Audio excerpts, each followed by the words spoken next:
La que está en directo ahora con nosotros es Raquel Toste, que viene con contenidos relacionados con la cultura. Y como siempre te pregunto, Raquel, ¿a dónde nos llevas hoy?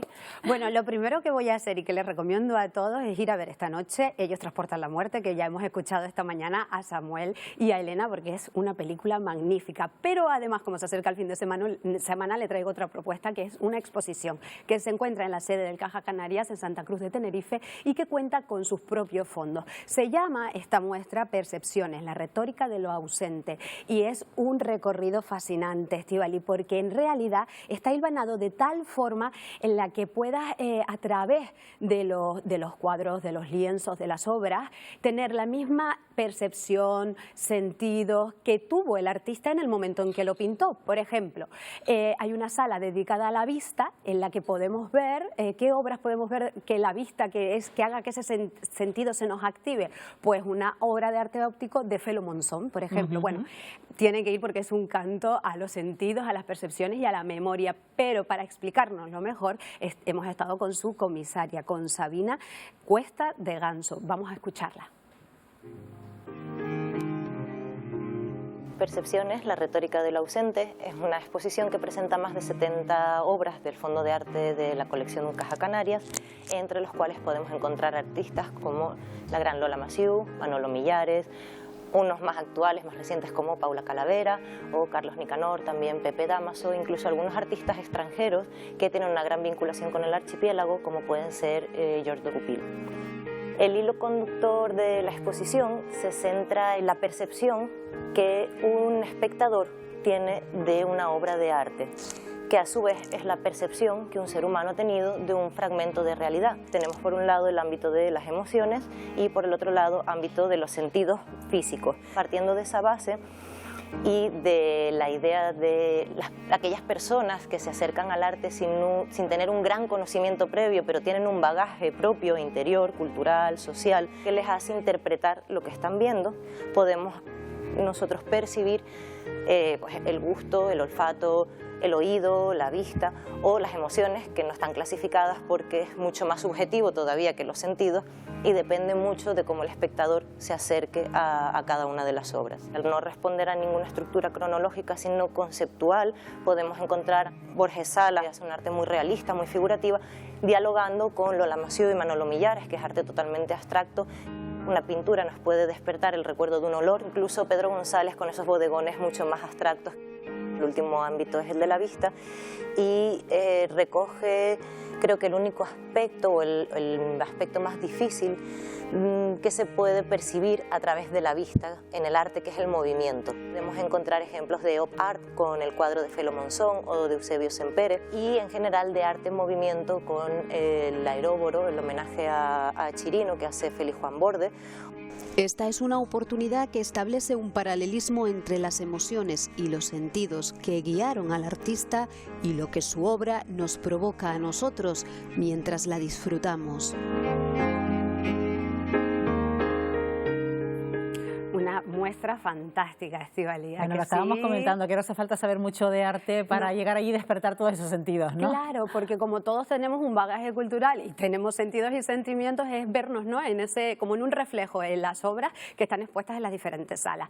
Y eso me ha llevado también a pensar en una obra magnífica, Estíbaliz, que sé que te encanta. A mí me encanta. Sí, y además son de esos cuadros que estudias, esas pinturas que estudias cuando... Sí, que nunca mueren, que no nos da ganas que siempre queremos hablar de ellas. Es el nacimiento de Venus, que además lo pinta Sandro Botticelli en 1482. Aquí lo tenemos. Este lienzo es impresionante, es uno de los máximos exponentes del Quattrocento en Italia, el Renacimiento. ¿Por qué es un lienzo tan importante? No solo por la calidad técnica y estilística que tenía Botticelli, que aquí lo tenemos, este es un autorretrato, sino además porque va a suponer un cambio en el paradigma actual.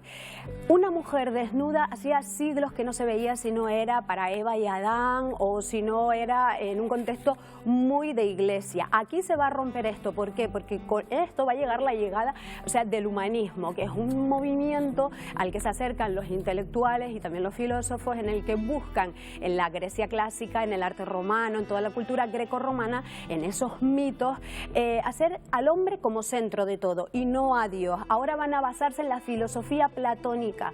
¿Y qué es este cuadro? Un canto al amor platónico, a ese amor que busca la verdad, la belleza y que casi es como inalcanzable, ¿no?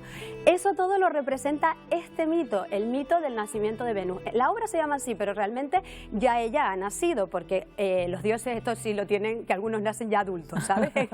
Entonces, ¿cómo se gesta esto? Bueno, resulta que Saturno, o Cronos, dependiendo si lo decimos en Grecia o Roma, pues tiene un conflicto con el padre y le corta los genitales y los tira al mar. Esto fecunda al mar y de esa espuma nace Afrodita, Venus, que además es transportada por los Céfiros, por Céfiro y por su mujer Flora, que Céfiro es el dios del viento y Flora es la diosa de las flores, la transportan hacia la orilla. De hecho, el cuadro está, aunque veamos la pirámide, está un poco ladeado para darnos esa impresión de que está transportándose a la orilla, donde la espera la primavera. Vemos la postura que tiene, eso también hace alusión al movimiento, se llama el contraposto, también la curva praxiteliana. Sí, como que el cuerpo es empujado por el viento, ¿no? Sí, también. Y además que descansa todo en una sola pierna y dando como la otra mayor flexibilidad. Eso también hace con el pelo que parezca que está llegando. La concha es sinónimo o símbolo de virtud y de fertilidad, porque claro, es Venus, ¿no? Es la diosa Venus, que es del amor, de la fertilidad, y la espera, como decíamos, una alegoría de las horas, que podría entenderse como las estaciones, que en este caso hace alusión a la primavera, porque lleva anémonas azules. Además fue muy caro, fue un encargo de los Medici y fue muy caro porque lleva incluso lapislázuli en el pigmento.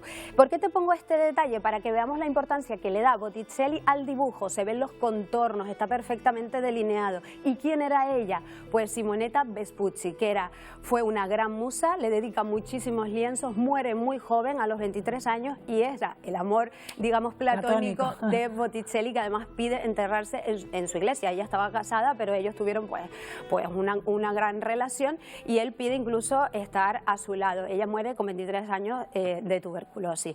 Pero ¿por qué te traigo esto también, Estíbaliz? Porque parece que nos queda decir colorín colorado, ¿verdad? Claro, parece todo un cuento, ¿eh? Además, como siempre lo digo, lo cuentas tal cual, ¿no? Como un cuento. Pues es que sí, y es que las leyendas, los mitos, muchas veces, pues bueno, las bases de casi todas las religiones son esta especie de historias que no dejan de ser cuentos y que se transportan muchas veces incluso por la tradición oral. Y eso nos lleva a una cita importantísima que se celebra desde hace 26 años en Los Silos, en Tenerife, y ahí va a estar este fin de semana el Canarias Escultura. Vamos a estar con Ernesto Rodríguez Abad, que hace 26 años dijo, oye, vamos a darle un empuje cultural a este enclave en Tenerife, y la verdad que ha sido todo un éxito. Desde la segunda edición ya vino María Matute, o sea, es un referente en el cuento, en la tradición oral, en escritores, en ilustradores, y nosotros vamos a estar con todos ellos. Además, bueno, ya, yo sé que tú lo conoces, Estíbaliz, y vemos como todo el pueblo se vuelca, como los callejones esas literarios. Esculturas de madera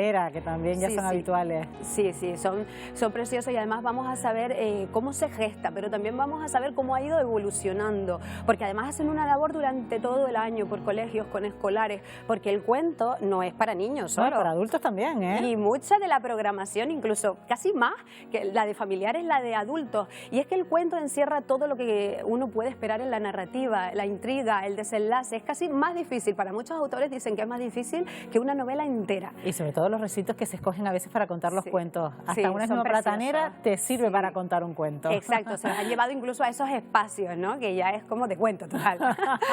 Pues les espero este domingo a las 11:20, porque les va a gustar, ¿eh? Colorín colorado lo vamos a llamar. Este cuento se ha acabado. Hasta el próximo jueves, Raquel. Gracias.